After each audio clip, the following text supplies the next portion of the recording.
সেইগুলা সে চুরি করতে আসছে। তার মুখে শুনলেন তার মামাই কি চাঁদাবাজি করছে কিনা, জিজ্ঞাসা করেন তার কাছে। আপনারা ছাত্র সভাপতি, আপনারা জিজ্ঞাসা করেন। জোরে জোরে জোরে জোরে, সে আমার কি হয়? মামা হয়। ভাই এই যে আচ্ছা চাঁদাবাজি করছে ভাই, খালপার নিয়ে যাও।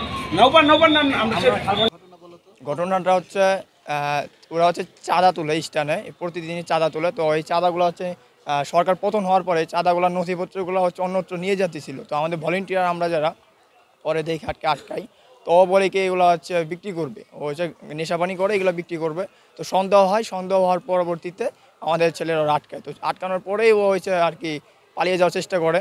তো তখন আমরা সেখানে যাই এবং জনগণের মারতেছিল, আমরা না ফেলে আর কি মেরেই ফেলতো। পরে আমরা ওরা ফিরে আর কি নিয়ে আসি সেনাবাহিনীর কাছে, ওই সেনাবাহিনীর কাছে হস্তান্তর করি। হ্যাঁ, সে হচ্ছে SM না, ওই জাহিদ নামে একজন লোক আছে, সে সালাউদ্দিন জাহিদ আছে। সেই ফাইলগুলা হচ্ছে সে আর কি সরাইতেছিল, যাতে পরবর্তী সরকার এসে সেগুলো আর কি না পায়।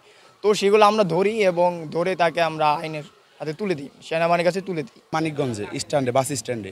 কিন্তু বাস স্ট্যান্ডে যখন আমরা দায়িত্ব পালন করতেছিলাম, আমরা টার্মিনালে দাঁড়িয়েছিলাম। টার্মিনালে হঠাৎ করে দেখলাম দোতলায় থেকে একটা লোক মানে সন্দেহজনকভাবে কিছু কাগজপত্র নিয়ে বের হচ্ছিল। আমরা সবাই ওইখানে যাই, গিয়ে ওকে আটকাই। তাকে প্রথমে ধরার পরে সে প্রথমে পরিচয় দেয় সে হচ্ছে টোকাই, সে ওই কাগজপত্রগুলো নিয়ে বিক্রি করবে।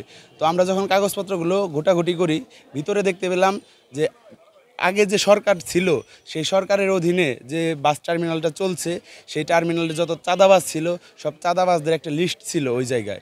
সেই লিস্টগুলি এবং তালিকাগুলি ও আসছিল চুরি করতে, আর এটা আসছিল। আমরা ওকে ধরে জিজ্ঞাসাবাদ করছি, জিজ্ঞাসাবাদ করার পরে যেটা পাইছি, ও স্বীকার করছে যে যে জাহিদ ছিল এই শ্রমিক লীগের সভাপতি, সে হইতেছে ওর ভাগনায় যারে আমরা ধরছি, সে জাহিদ ওরে পাঠাইছে সেই নথিপত্রগুলি এই জায়গা থেকে নিয়ে যে জাহিদের বাসায় পৌঁছিয়ে দেওয়ার জন্য। তো আমরা ধরি ফার্স্টে শিক্ষার্থী যারা আছি ধইরা আমরা সেনাবাহিনীকে ফোন দিই। সেনাবাহিনী আমাদের বলছে যে তারে ক্যাম্পে নিয়ে আসতে, আমরা ক্যাম্পে আইনা সেনাবাহিনীর হাতে হস্তান্তর করে দিছি। ওইখানে আসলে আমরা ছিলাম হচ্ছে, আমাদের কর্মসূচি চলতেছে আর কি, যে গ্রাফিটির কর্মসূচি চলতেছে। তো ওরা আমাদের হঠাৎ ফোন দিছে যে ভাই এখানে চাঁদাবাজ ধরা পড়ছে।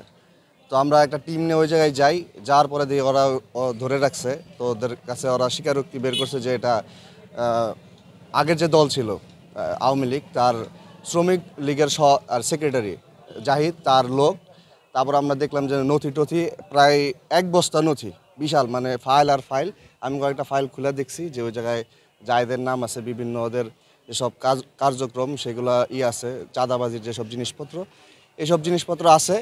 তো এদের নিয়ে পরে আমরা সরাসরি আর্মির কাছে চলে আসছি, সব নথিপত্র নিয়ে।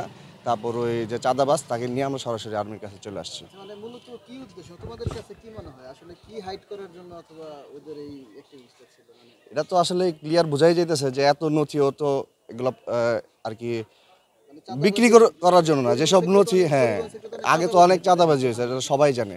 সো এগুলো হাইড করার জন্য এই নথিগুলা কোনোভাবে ওরা সরাই ফেলতে চাইছিল। যেহেতু অফিস থেকে নথিগুলো বের করছে দোতলার থেকে, এটা তো অন্য কেউ সহজে ঢুকতে পারবে না, এদের লোকজনই ঢুকছে। এদের লোকজন ঢুইকা যেন তার নথিগুলো আলাদা করে ফেলতে পারে। এখন তুমি তো সেনাবাহিনীর হাতে দিলা, তারা কি বলতেছে? সেনাবাহিনীর হাতে আসলে আমি পৌঁছাইতে পারিনি, ওদের আগে সেনাবাহিনী তারা বলছে যে সমস্ত যে কাগজগুলো আমরা জমা দিয়েছি সেখানে, তারা বলছে সমস্ত কাগজ ঘেটে যা বের করা যায় সমস্ত প্রমাণ সহ তাদের ব্যবস্থা তারা গ্রহণ করবে, উপযুক্ত ব্যবস্থা তারা গ্রহণ করবে। আমার নাম মোহাম্মদ মশিউর রহমান, আমি মানিকগঞ্জ সরকারি দেবেন্দ্র কলেজ বিশ্ববিদ্যালয়ের অনার্স ফার্স্ট ইয়ারের একজন স্টুডেন্ট।